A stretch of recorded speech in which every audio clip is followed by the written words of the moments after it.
பிரியமானவர்களே, இயேசு கிறிஸ்துவின் நாமத்தில் உங்களுக்கு என் அன்பின் வாழ்த்துக்கள்.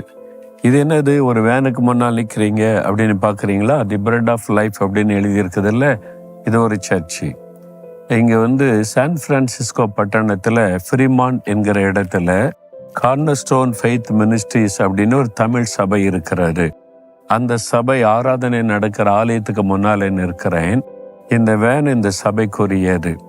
இதில் என்ன செய்கிறாங்கன்னா, இந்த பகுதியில் ஹோம்லெஸ் பீப்புள், வீடு இல்லாத மக்கள், வேலையில் வருமானம் இல்லை, சொந்த வீடில் வசிக்க முடியாதவங்க சின்ன சின்ன டெண்டுகள் அமைத்து பார்க்குகளில் தெருவோரத்தில் கூட தங்கி இருக்கிறாங்க.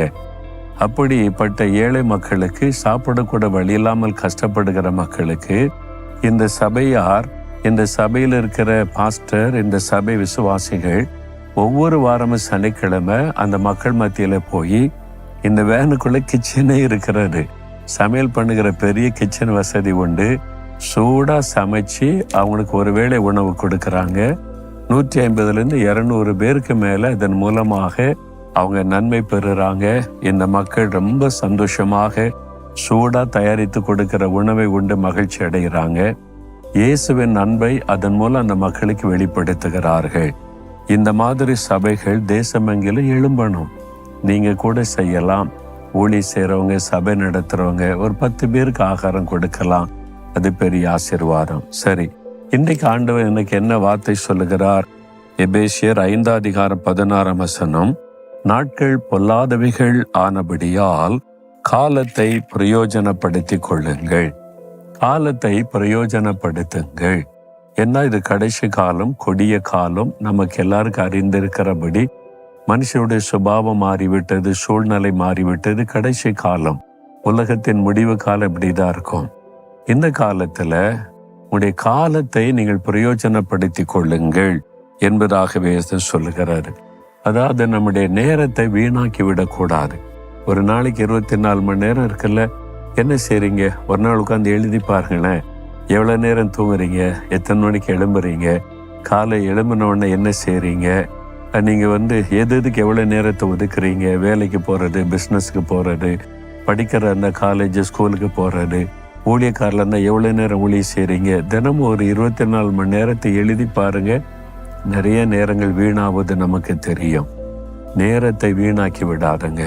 இப்போ என்கிட்ட ஒரு 1 லட்ச ரூபா எனக்கு வேணும்னா நான் சேமித்து வச்சிருக்கலேருந்து எடுத்து தர முடியும். 1 மணி நேரம் உங்கள்கிட்ட பேசணுன்னா எனக்கு டைம் கொடுக்க முடியாது. அவ்வளவு பொறுப்பான பல ஊழிய திட்டங்கள் கத்தர் கொடுத்த வேலை இருக்கிறது. நேரம் கொடுக்க முடியாத பணத்தை கூட கொடுத்துடலாம். எனக்கு மாத்திரமல்ல, உண்மையாக ஊழிய செய்கிற எல்லாருக்குமே அதுதான். பிஸ்னஸ் செய்கிறவங்க, படிக்கிறவங்க எல்லாருமே கொஞ்சம் யோசித்து பார்த்தீங்கன்னா, நேரம் தான் ரொம்ப வேல்யூ. இன்னைக்கு நேரம் கிடைக்கிறதா ரொம்ப கஷ்டம்.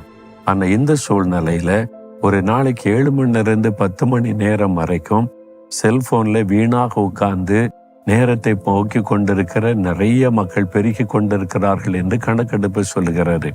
இது எவ்வளவு ஆபத்தான ஒரு காரியம். அப்போ பிரயோஜனப்படுத்தி கொள்ளுங்க.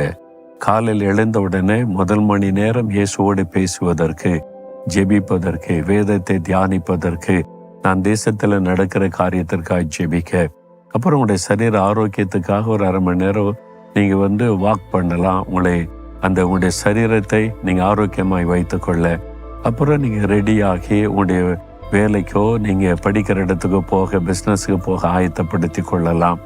உணவுக்கான நேரம், ஓய்வுக்கான நேரம், விளையாட்டுக்கான நேரம், நேரத்தை பகுத்து கொண்டு நேரத்தை கரெக்டாக கடைபிடிக்க பழகுங்கள். இரவில் வெகு நேரம் வரைக்கும் எதுக்கு விழிச்சிருக்கணும்? நிறைய பேர் அதிகாலை எழும்ப முடியல, ராத்திரி படுக்க 1 மணி 2 மணின்றாங்க. அவ்வளோ நேரம் என்ன பண்ணுறீங்க? நேரத்தை பிரயோஜனப்படுத்தி கொள்ளுங்க. சும்மா நேரத்தை வீணாக்கிறபடி சீக்கிரமா படுக்க போனா அதிகாலையில் எழுப்பி ஜெபிக்க முடியும், துதிக்க முடியும். அந்த நாள் முழுவதும் உங்களுக்கு சந்தோஷமா இருக்கும். அதனால நீங்க யாரா இருந்தாலும் உங்களுடைய நேரத்தை நீங்க பகுத்து உங்க நேரத்தை கரெக்டா கடைபிடிக்க உங்களை அர்ப்பணித்துக் கொள்ளுங்க. அப்ப ஆண்டவரும் உங்களை ஆசீர்வதிப்பார். ஏன்னா அது கடைசி காலம். காலத்தை பிரயோஜனப்படுத்தி கொள்ளுங்க. சரியா? எத்தனை மணி நேரத்தை வீணாக்குறீங்கன்னு உட்காந்து யோசித்து பார்த்தா தெரிஞ்சிடும். ஒரு நிமிடத்தை கூட வீணாக்க முடியாது. ஒரு நிமிஷம் கிடைப்பது இன்னைக்கு பெரிய விஷயமா இருக்கிறாரு. அதனால ரொம்ப கவனமா உங்களுடைய நேரத்தை செலவு பண்ணுகிற காரியத்தை குறித்து ஜெபித்து நிதானமாய் தீர்மானம் பண்ணி கரெக்டா ஃபாலோ பண்ணுங்க. கர்த்தர் உங்களை ஆசீர்வதிப்பார். ஆண்டவரே, எங்க நேரத்தை நாங்கள் வீணாக்க கூடாதப்பா, நேரத்தை நாங்கள் சரியா பயன்படுத்தணும். 24 மணி நேரம் எங்களுக்கு தந்திருக்கிறீங்க. எந்தெந்த நேரம் என்னென்ன செய்யணும் கரெக்டா செய்ய, எதை வீணாக்காதபடி செயல்பட எங்களுக்கு உதவி செய்யும். இயேசுவின் நாமத்தில் ஜெபிக்கிறோம் பிதாவே. ஆமேன், ஆமேன்.